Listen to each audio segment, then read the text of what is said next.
राडा नाही तर डायरेक्ट चापटा चापटे. एनएमच्या नवीन ब्लॉग मध्ये आपले स्वागत आहे. लास्टला वाटलं नव्हतं असा भयानक कांड झाला.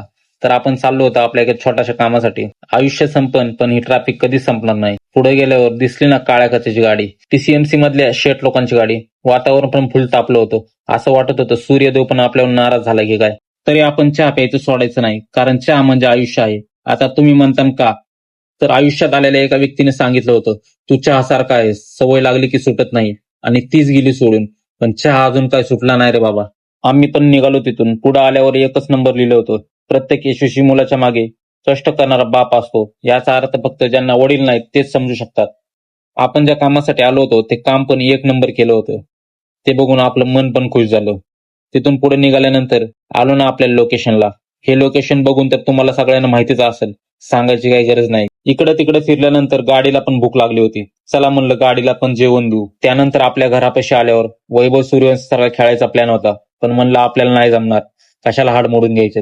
पण मित्राच्या फोर्समुळे आपण पण क्रिकेट खेळायला चालू केलं. थोडा वेळ झाल्यानंतर झाला ना राडा.